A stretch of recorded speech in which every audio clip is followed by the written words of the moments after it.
Hello and welcome to the her solutions. तो आज का टॉपिक है छोटे बच्चों को यानी कि जिनकी एज 2 साल से कम है उन्हें पॉटी ट्रेन कैसे किया जाए।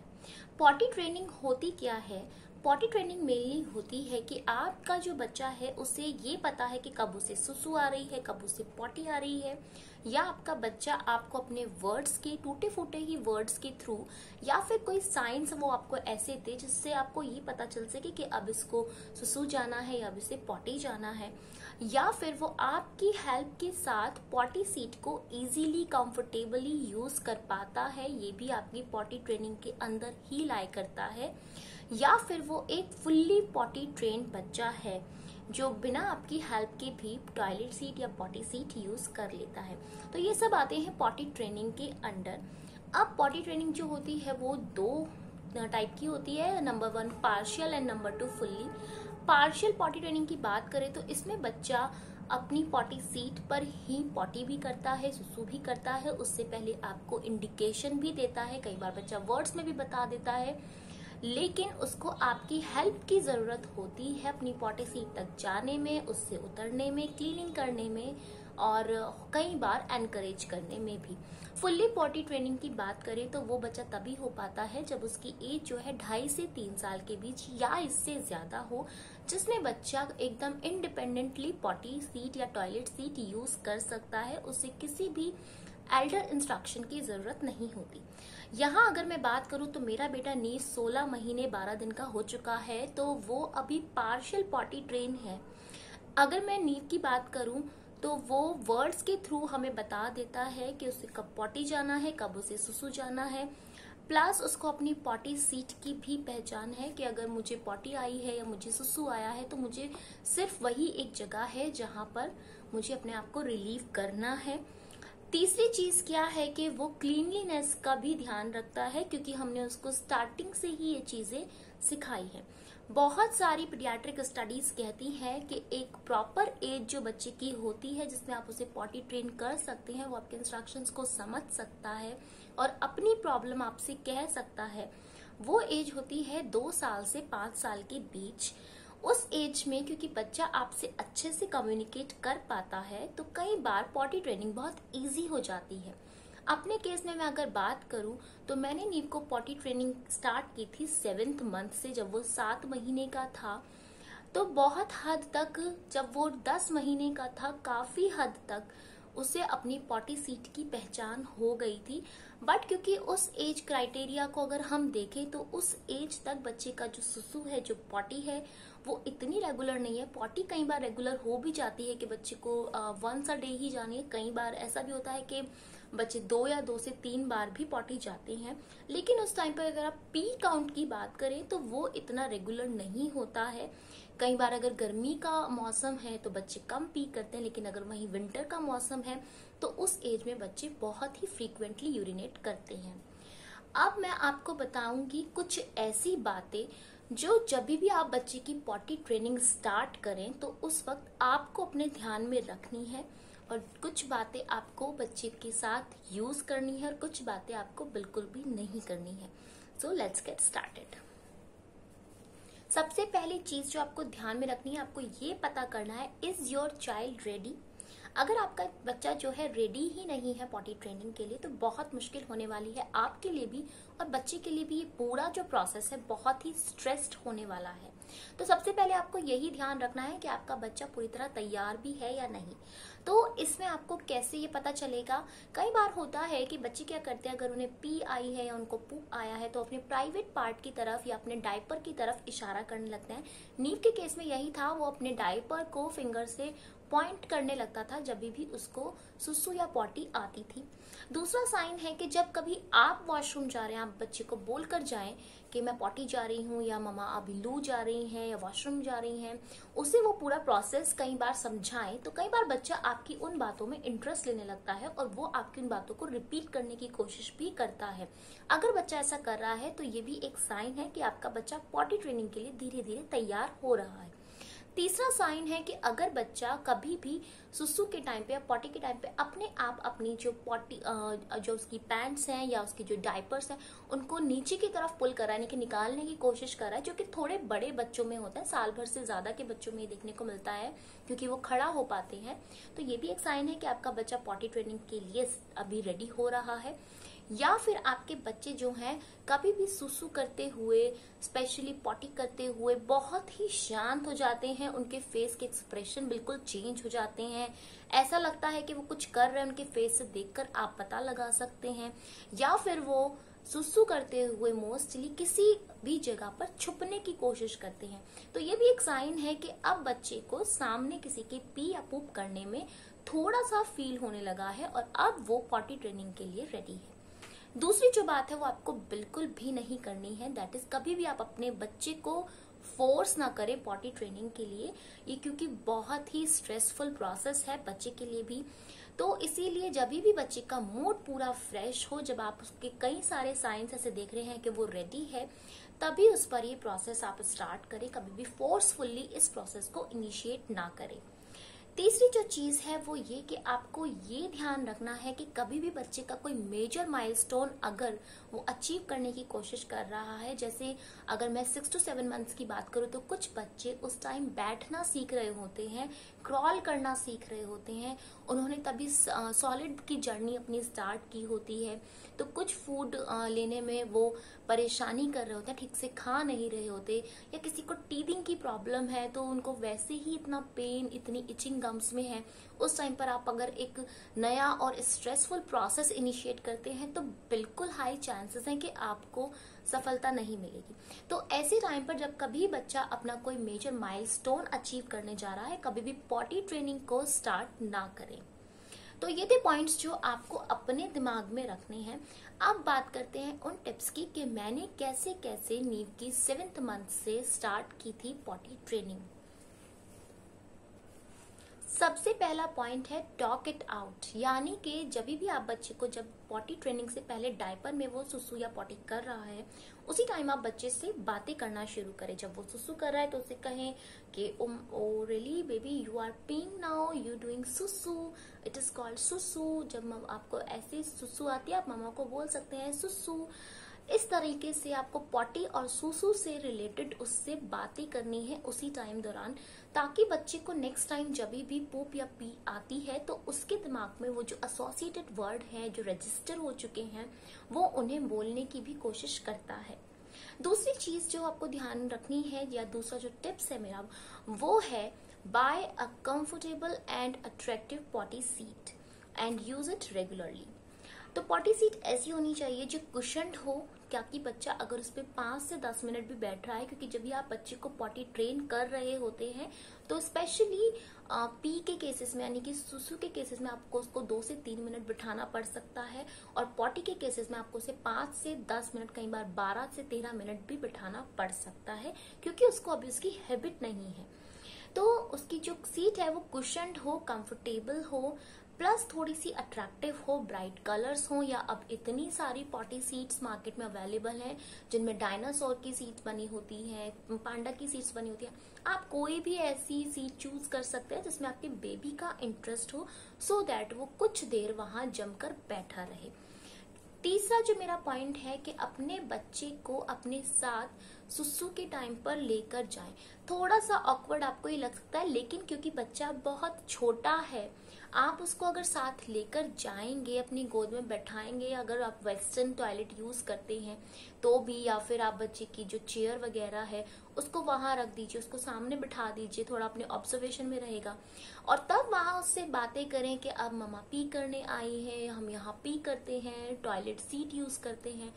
तो आपको शायद ना ये लगे कि बच्चा सब कुछ समझ रहा है, लेकिन बच्चे के माइंड में वो एनवायरनमेंट, वो एटमॉस्फेयर और वो एसोसिएटेड वर्ड रजिस्टर हो रहे हैं। बहुत हेल्प मिलती है इस चीज के साथ, और मैंने नीव के साथ ये 7th मंथ से ही स्टार्ट किया था, और कहीं ना कहीं उसके फेशियल एक्सप्रेशन से कुछ ही दिनों में मुझे लगने लगा था कि जब मैं उससे ये एसोसिएटेड बातें करती हूँ तो वो इन बातों को समझता है। चौथा जो मेरा पॉइंट है वो बहुत इम्पॉर्टेंट है उन लोगों के लिए जो अपने बच्चे को चाहते हैं जल्द से जल्द छोटी एज में ही पॉटी ट्रेनिंग उनको आ जाए। पॉइंट है, मेक योर चाइल्ड पी और poop only on potty seat at regular interval. शुरू में क्या होता है, आपको नहीं पता कि बच्चे को कब सुसु आ रही है। पॉटी का टाइम कुछ बच्चों का रेगुलर हो जाता है, कुछ बच्चे दिन में पॉटी करते हैं, कुछ दोपहर में करते हैं, कुछ शाम में करते हैं। लेकिन बच्चों की 6 से 7 महीने की एज तक पॉटी जो है एक तरह से रेगुलर हो जाती है कि दिन में कितनी बार करेगा, किस टाइम के आसपास करेगा।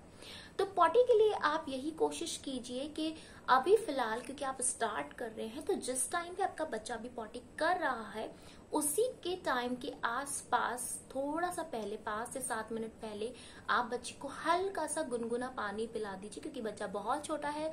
2 चम्मच पानी भी आप उसे पिला देंगे हल्का गुनगुना, और उसके बाद आप उसको पॉटी सीट पर बैठाएं और एनकरेज करें कुछ आवाजें निकालने के लिए, कुछ उसे हंसाने की कोशिश कीजिए। तो कई बार क्या होता है, हंसने से भी जब पेट पर प्रेशर पड़ता है और वो क्योंकि उस पोजीशन में बैठा हुआ है, तो कई बार बच्चे बहुत इजीली 5 से 10 मिनट में पॉटी कर देते हैं। लेकिन आपको ध्यान ये रखना है कि एटलीस्ट आपको बच्चे को 10 मिनट तक बैठा के रखना है। और यहीं पर अगर हम पी की बात करें, क्योंकि पी बच्चे का इस टाइम तक रेगुलर होता है, कई बच्चे 1 घंटे में एक बार सुसु करते हैं, कई बच्चे आधे घंटे में करते हैं। तो आपको क्या करना है, थोड़ा सा अपने बच्चे का ट्रैक रखना है कि वो कितनी देर में सुसु करना है। इसके लिए सबसे अच्छा तरीका है कि आप बच्चे को 1 से 2 घंटे के लिए डायपर फ्री छोड़ दे, सो दैट आपको ये पता चल जाए कि बच्चा कितनी देर में सुसु कर रहा है। और उतने ही इंटरवल से 5 मिनट पहले आप बच्चे को पॉटी सीट पर बिठाकर उसको सुसु कराने की कोशिश करें। कई बार हम की साउंड निकाल कर बच्चे को सुसु कराते, कई बार मैं काउंटिंग के थ्रू उसको कराती हूँ, काउंटिंग के थ्रू भी उसका देता। कुल मिला के क्या है कि उसका जो पूरा फोकस है वो हमें सुसु पर, पी पर लगाना होता है। तो आप जिस भी तरह से लगा सकते हैं लगाएं, लेकिन ये चीज आपको हर बार करनी है। क्योंकि अगर आपने किया कि शुरुआत में आपने जब भी आपको टाइम मिला 1 से 2 बार आपने सुसु जो है पॉटी सीट पे करा, इसके बाद बच्चा डायपर में कर रहा है या बच्चा अपने ट्राउजर पैंट्स में कर रहा है, तो बच्चे की कभी भी ये सेंस डेवलप हो ही नहीं पाएगी। वो हमेशा कंफ्यूज रहेगा कि सुसु एक्चुअली में करना कहाँ है, पॉटी सीट पे करना है या मुझे ऐसे ही करना है। तो आपको यहाँ कंसिस्टेंट रहने की जरूरत है। नेक्स्ट जो मेरा टिप है कि जब भी आप बच्चे को पॉटी सीट पर बैठाएं तो कोई भी एंगेजिंग टॉय या बुक इस टाइप का जरूर वहां रखें, जिससे बच्चा थोड़ी देर लगकर बैठा रहे। और ये पॉटी के केस में तो बहुत ज्यादा जरूरी है, क्योंकि कई बार क्या होता है उस पोजीशन में बैठने से बच्चा थक जाता है स्टार्टिंग में, या उसका प्रेशर बन रहा होता है, लेकिन चूंकि उसको आदत नहीं है तो वो अनकंफर्टेबल फील करता है और वो वहां से उठ जाता है। तो आपको कोई भी अपने बच्चे की फेवरेट टॉय या फेवरेट बुक वहां रखनी है और उसको उसमें फोकस करा के रखना है, उसमें उसको थोड़ा सा इंटरेस्ट बना के रखना है, सो दैट वो 5 से 10 मिनट वहां पर बैठे। बीच में हो सकता है बच्चा खड़ा हो जाए, लेकिन आप उसको एनकरेज करके वापस से उसको बैठा दें।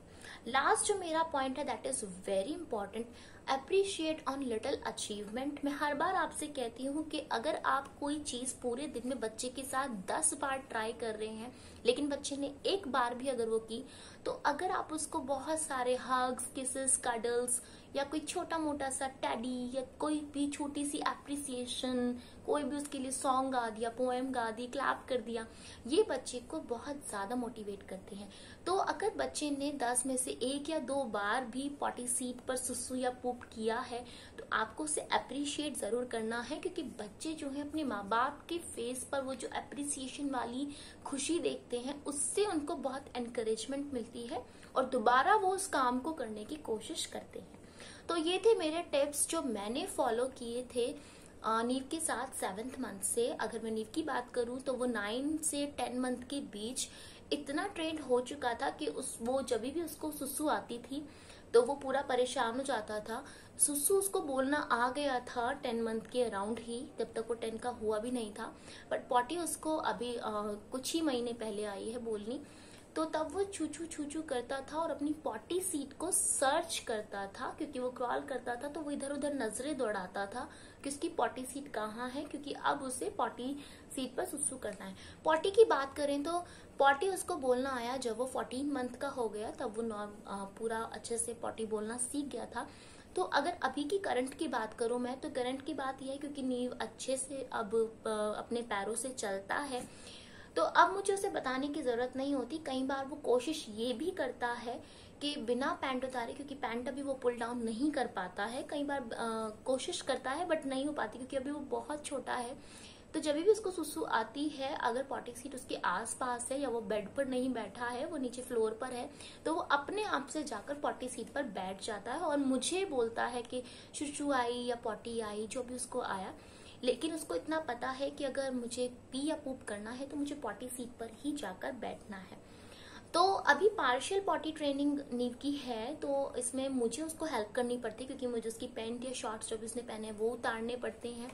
अगर मैं बात करूं डायपर फ्री टाइम की, तो नीव अब दिन में फुल्ली डायपर फ्री है। वो नैप टाइम से पहले मैं उसको एक बार अच्छे से उसका सिस्टम क्लियर करा देती हूँ, अच्छे से उसको एक बार सुसु करा के सुलाती हूँ, तो वो 2 से 2.5 घंटे सुसु नहीं करता है।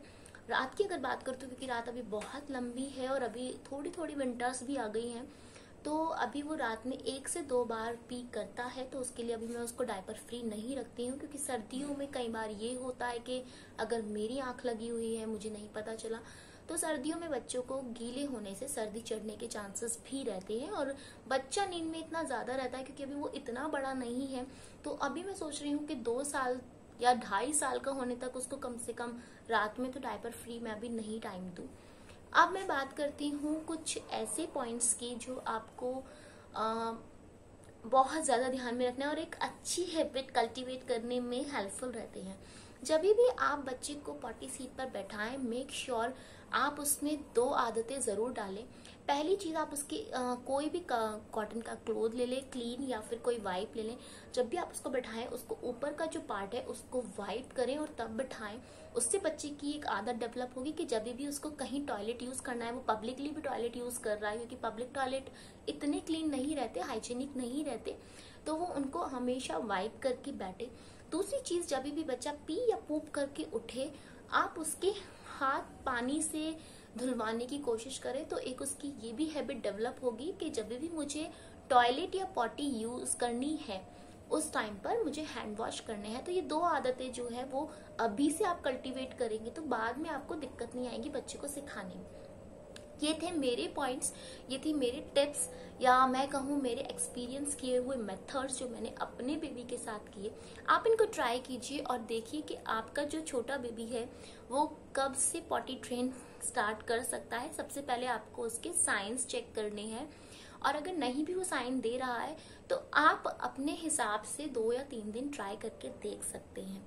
लेकिन आपको हर एक मेथड में मैं यही कहती हूँ, आपको कंसिस्टेंट रहने की बहुत जरूरत है, हार मानने की जरूरत नहीं है। हो सकता है आपने अभी ट्राई किया लेकिन अभी बच्चा नहीं उसे एक्वायर कर रहा है, तो 2-3 दिन ट्राई करके छोड़ दें, 1 हफ्ते बाद फिर से ट्राई करें। वीडियो अगर आपको हेल्पफुल लगा है तो प्लीज लाइक बटन दबा दीजिए। कोई और आपकी इस टॉपिक से रिलेटेड या किसी अदर टॉपिक से रिलेटेड, बच्चे से रिलेटेड कोई भी आपकी प्रॉब्लम है तो प्लीज मुझे कमेंट सेक्शन में जरूर बताएं। मैं अगर उसमें कोई भी मुझे नॉलेज है या मैंने कुछ भी ऐसा एक्सपीरियंस किया है तो मैं अपने मेथड्स आपके साथ जरूर शेयर करूंगी। चैनल को सब्सक्राइब कर लीजिएगा आने वाली हेल्पफुल वीडियोस के लिए। Thank you so much, bye bye.